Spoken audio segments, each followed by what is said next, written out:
में class 8 science जंतुओं में जनन एनसीईआरटी बुक है। इस पाठ में जितने भी क्वेश्चन होगा सभी को एक एक करके सोल्व करेंगे, ठीक है। तो फिर चलिए यहाँ से हमारा अभ्यास प्रश्न शुरू होता है कि प्रश्न 1 में कि सजीवों के लिए जनन क्यों महत्वपूर्ण है। तो उत्तर में लिखना है सजीवों में जनन की प्रक्रिया उत्तरजीविता के लिए आवश्यक है। क्या चीज़ के उत्तरजीविता के लिए। इससे एक जैसे जीवों में पीढ़ी दर पीढ़ी निरंतर बनी रहती है, ठीक है, इसलिए आवश्यकता है। प्रश्न 2 में दिया है कि मनुष्य में निषेचन प्रक्रम को समझाए। मनुष्य में देखिए इसका उत्तर में आपको लिखना है कि मनुष्य में जनन के प्रक्रम के सर्वप्रथम शुक्राणु और अंडाणु का संलयन होता है। इस प्रक्रम में मादा के अंडाणु और नर के शुक्राणु का संयोजन होता है। निषेचन के परिणाम स्वरूप युग्मनज का निर्माण होता है। क्या चीज का? युग्मनज का।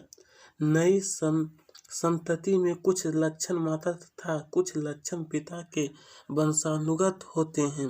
यह निषेचन शरीर के अंदर होता है अतः इसे आंतरिक निषेचन कहते हैं। क्या चीज कहते हैं? आंतरिक निषेचन, ठीक है।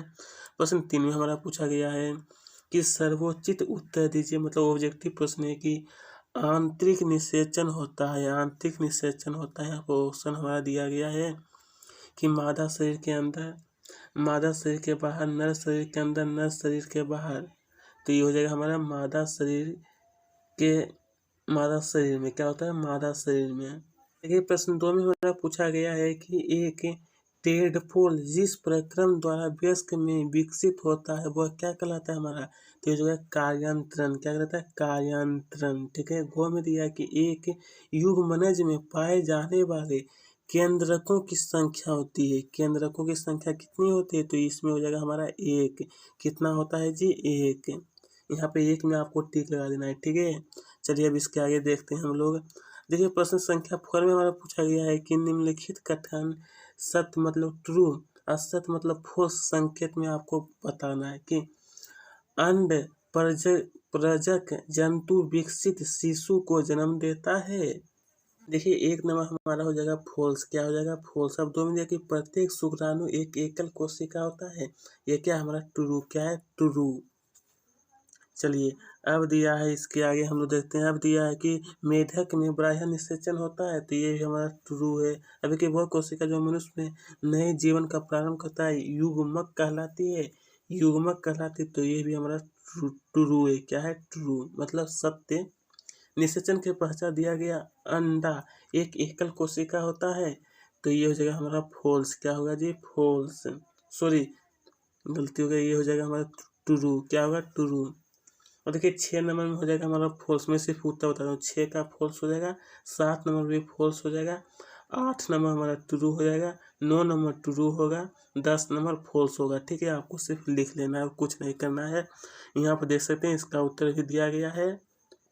चलिए प्रश्न 5 में दिया कि युग्मनज और गर्भ में 2 भिन्नताएं दीजिए। तो सबसे पहले लिखना है आपको कि युग्मनज और गर्भ में भिन्नताएं। आपको इस तरह से तालिका बना लेना है। तालिका बना करके आपको एक तरफ लिखना है युग्मनज, दूसरी तरफ गर्भ लिखना है। फिर आपको ये पहला अंतर, ये दूसरा अंतर आपको अच्छी तरह से लिख लेना है। चलिए अब आगे बढ़ते हैं।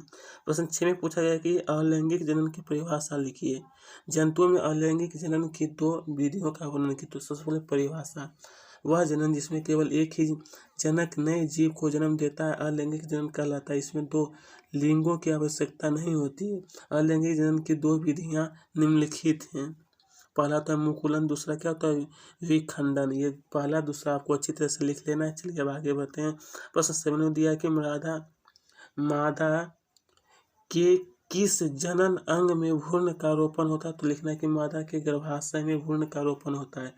अब एक कार्यांतरण किसे कहते हैं? उदाहरण लिखिए। कार्यांतरण तो उत्तर में लिखना है कि लार्वा का कुछ उग्र परिवर्तनों द्वारा वयस्क जंतुओं में बदलने की प्रक्रिया को कार्यांतरण कहलाती है। क्या कहता है? कार्यांतरण। उदाहरण के तौर पर आपको ये लिख लीजिएगा, ठीक है।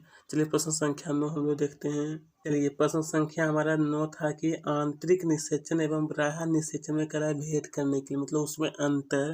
तो लिखिएगा कि यहाँ पर कि आंतरिक निषेचन तथा बाह्य निषेचन में भेद। इसमें से आपको ये देखिए इस तरह से तालिका बना लेना है। ये शायद आपको लिखना है आंतरिक, यहाँ पर ब्रायन लिखना है। इसमें से पहला अंतर, इसमें और इसमें भी पहला अंतर आपको अच्छी तरह से लिख लेना है और एग्ज़ाम्पल भी यहाँ पे देख सकते हैं दिया गया है। बस इतना ही आपको लिखना है, ठीक है। प्रश्न 10 में हमारा पूछा गया है कि नीचे दिए गए संकेतों की सहायता, देखिए ये अगर आपको बनाने का इच्छा तो बना सकते हैं, बस यही दिया है। इसका मैं थोड़ा-सा ज़ूम कर देता हूँ, अगर आपको लिखना है तो लिख सकते हैं। तो दोस्तों यहीं पे इसका क्वेश्चन आंसर समाप्त होता है।